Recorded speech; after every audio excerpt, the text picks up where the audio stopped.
Hi friends, అందరూ ఎలా ఉన్నారు? మేమైతే బాగున్నాము. Welcome to my channel. Please subscribe my channel. కొత్తగా చూసే వాళ్ళైతే సబ్స్క్రైబ్ చేసుకుని ఒక లైక్ ఇవ్వండి. ఓకే, ఇంకా ఈరోజైతే మా ఇంట్లో అయితే సండే స్పెషల్ ఏంటంటే చేపలు తీసుకొచ్చామండి. మేమైతే చేపలు తీసుకొచ్చుకొని ఫ్రెష్గా కడుక్కుంటున్నాము. ఇంకా సండే కదా, మా వారు చేపలు తీసుకొస్తానని అన్నాడు. సరే అనేసి మేము కూడా మార్కెట్కి వెళ్ళి చేపలు అయితే తీసుకొచ్చుకున్నాము. దాంట్లో ఉప్పు అన్నీ వేసి మంచిగా కడుక్కుంటామండి. మేము పసుపు, నిమ్మకాయ అలాంటివి ఏమి వేయము. ఓన్లీ ఉప్పు వేసి కడుక్కుంటాము. కడుక్కొని పక్కకు పెట్టుకొని కారం, నేనైతే ఫ్రై ముక్కల కోసం ఒక 5-6 ముక్కలు తీసుకొని పక్కకు పెట్టుకున్నానండి. అవి ఫ్రై చేసుకోవడానికి. మా వారికి ఫ్రై ముక్కలు అంటే చాలా ఇష్టం, అందుకే తీసి పక్క పెట్టుకొని దాంట్లో అయితే కారం వేసుకున్నాను. కారము, కొంచెం ధనియాలు, గరం మసాలా కలిపింది పొడి కొట్టి పెడతాను నేను, అది వేసాను. ఇంకా కొంచెం పసుపు, ఇంకా అల్లం పేస్టు, ఉప్పు వేసుకున్నాక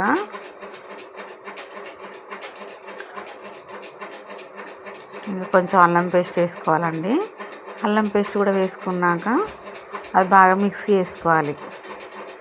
బాగా మిక్సీ చేసుకుంటుంటే చేపలకు మంచిగా ముక్కలకు పట్టాలండి. పడితే బాగా టేస్ట్ ఉంటాయి. మంచిగా కలిపి పెట్టుకోవాలి. ఒక 1/2 అవర్ అలా పక్కకు పెట్టేసుకుంటే మంచిగా ముక్కలకు పడుతుంది. ఇంకా మా ఊర్లో అయితే మా అక్క అయితే కలిపి పెట్టి గంట సేపు అలాగే పెట్టేసి తర్వాత చేస్తుందండి. మంచిగా పడుతుంది ముక్కలకు.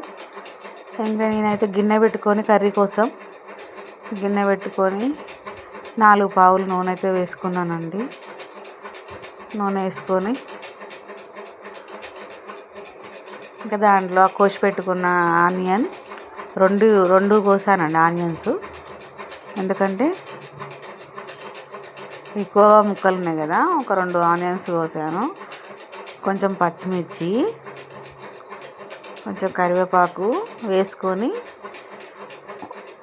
ఇంకా 5 చెంచా తీసుకొని కలుపుకోవాలండి. ఇంకా అవైతే మంచిగా కలుపుకొని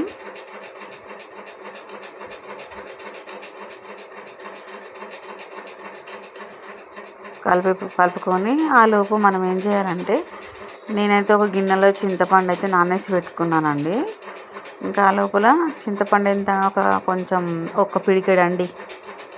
ఎందుకంటే కేజీ వరకు ఉన్నాయి చేపలు, ఒక పిడికెడు. ఆ చింతపండు అయితే మంచిగా బాగా పిసికి మంచిగా ఒక గిన్నెలో పోసి పెట్టుకోవాలండి. పోసి పెట్టుకొని, అందరూ ఎలా వండుతారో నాకు తెలియదు కానీ నా స్టైల్లో నేనైతే వండుతున్నానండి. ఇప్పటివరకు అయితే మా కర్రీ ఎప్పుడు ఖరాబ్ అయితే కాలేదు, బాగున్నది, చాలా బాగుంటుంది టేస్ట్. ఇంకా చూడండి, ఇప్పుడైతే మా ఆనియన్ మగ్గింది కదా, ఇంకా అందులో పసుపు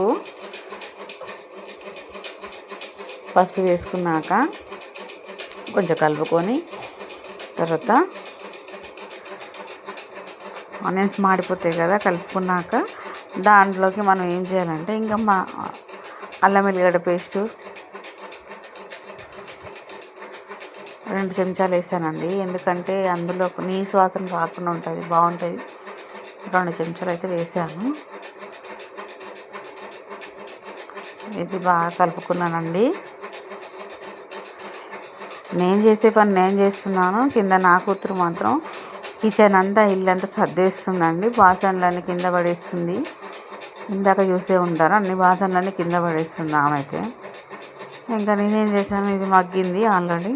పక్కన చింతపండు గుజ్జు తీసి పెట్టుకున్నాను కదా, దాంట్లో అయితే కారం వేసుకొని కలుపుకొని పోసుకుంటానండి. నేను కారం అయితే వేసుకుంటున్నాను. ఒక 4 స్పూన్లు వేసుకున్నాను.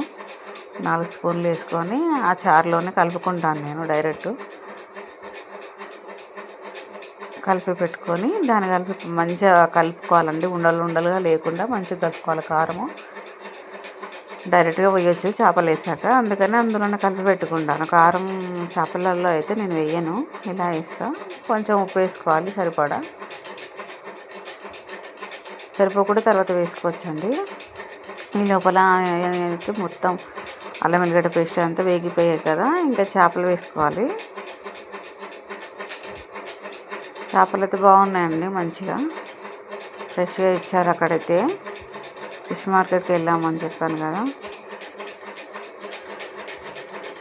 అక్కడైతే వేసుకొని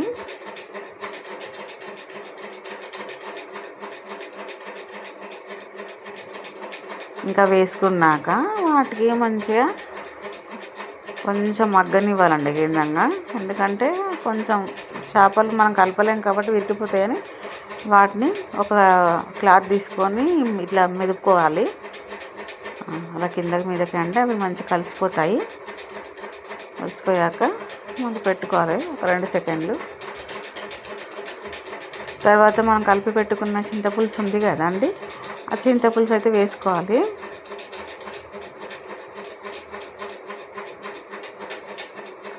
కారం కూడా అందులోనే వేసాం కదా, ఇంకా అందులో కారం అవసరం లేదండి. ఎక్కువగా కలపొద్దండి, నేను నార్మల్గా కలుపుతున్నాను. ఎందుకంటే చింతపులుసు వాటికి పట్టాలని కలుపుతున్నాను. ఎక్కువ కలిపితే ఇరిగిపోతాయండి అవి. ఇంకా అంతే అండి. ఇది ఇప్పుడు ఏం చేయాలంటే మూత పెట్టేసుకోవాలి. ఇంకా బాగా మగ్గుతాయి అవి. మూత పెట్టేసుకొని ఇప్పుడైతే మూత తీసి చూద్దాం. దగ్గర పడిందండి, చింతపులుసు దగ్గరికి వచ్చేసింది. మంచిగా ఉడికినాయి, చేపలు కూడా మంచిగా ఉడుకుతున్నాయి. ఇప్పుడైతే ఇందులో నేను ఏమేస్తానంటే జీలకర్ర మెంతుల పొడి ఆల్రెడీ దంచి పెట్టుకున్నానండి నేను. జీలకర్ర మెంతుల పిండి అండి అది, జీలకర్ర మెంతుల పొడి ఒక 2 స్పూన్లు అయితే వేసుకున్నానండి. చిన్న స్పూన్తో వేసుకున్నాను. మళ్ళీ మూత పెట్టేసుకుంటున్నాను.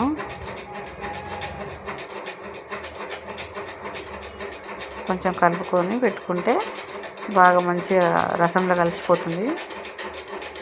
మూత పెట్టేసుకు తీసుకున్నానండి. చూడండి అయ్యింది, దగ్గరికి అయిపోయింది. కర్రీ అయితే అయ్యిందండి. ఇప్పుడైతే మనం ఏం చేయాలంటే ధనియాల పొడి మసాలా కలిపి ఉంటుంది కదండి, ఆ పొడి అయితే వేసుకుంటున్నాను.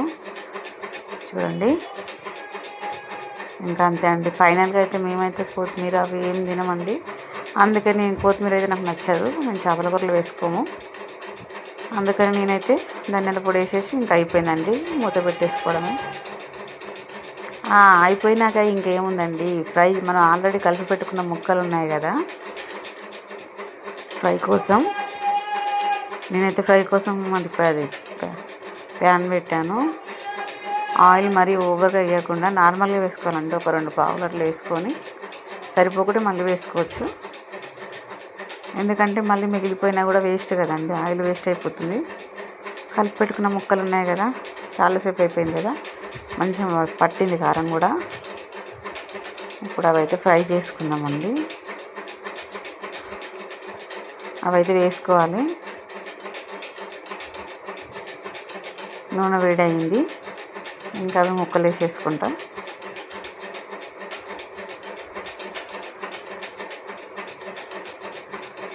వేసేసుకున్నాక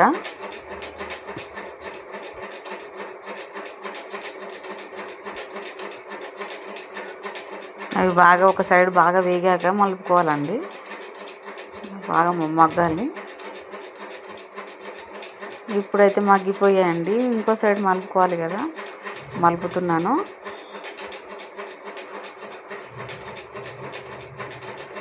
అది చూడండి పెంక అద్దుకుపోయిందండి, రావట్లేదు. ఇంకా అంతే అండి, అలా మలుపుకొని మళ్ళీ బాగా కొద్దిసేపు ఉడకాలి. ఎందుకంటే ఉడకపోతే నీసు వాసన వస్తుందండి ఫ్రై ముక్క. ఇంకా మూత పెట్టుకోవాలి కొద్దిసేపు. బాగా మగ్గాయండి, చూడండి ఎలా అయ్యా, చూస్తుంటేనే నోరు ఊరుతుంది.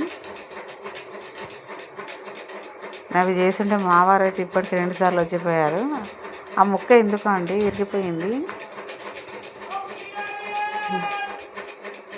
ఇంకా విరిగిపోయింది కాబట్టి ఇంకా అయిపోయిందండి, మగ్గింది. మంచిగా కాలినాయండి చేప ముక్కలు, బాగా కాలినాయి.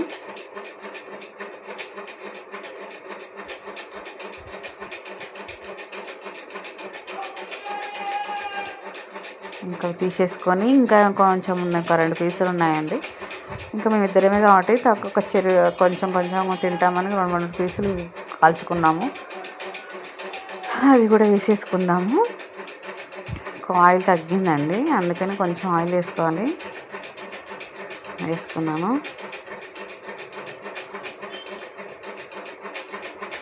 వేసుకున్నాక ఆ ఉన్న పీసెస్ కూడా వేసేసుకోవాలి. వేసేసుకున్నాక అవి వేడి అవుతుంటే బాగా కుక్ కావాలి. అయినాక మళ్ళీ మలుపుకొని ఇంకా అవి కూడా మలిపేసుకున్నాను. చూడండి ఈ పీసెస్ మంచిగా ఉన్నాయి, చూడండి విరగలేదు, బాగున్నాయి. ఎందుకంటే చేపలు తేగానే వండేసుకోవాలండి, లేదా ఫ్రిడ్జ్లోనే పెట్టుకోవాలి. బయట పెడితే కొంచెం ముక్కలు అనేవి మెత్తబడిపోతాయి. మాది అదే జరిగింది, నాకు తెలియకుండా మా ఆయన బయటే పెట్టాడు, కొంచెం ముక్క అనేది మెత్తబడిపోయింది. అంతసేపు కాలేదు, కొంచెం సేపు మా పాపకు అన్నం పెట్టాను, ఆ లోపు మా వారు బయట పెట్టానని తర్వాత చెప్పారు నాకు. తర్వాత నేను చూసి ఇంక అప్పటికప్పుడు చేసేసుకోవాలని పోయాను. ఫైనల్గా అయితే అయిపోయిందండి, అన్నీ ఫ్రై అయిపోయింది, కర్రీ అయిపోయింది. చూడండి వేడి వేడి చేపల కర్రీ, చేపల ఫ్రై. ఓకే అండి, బాయ్ బాయ్.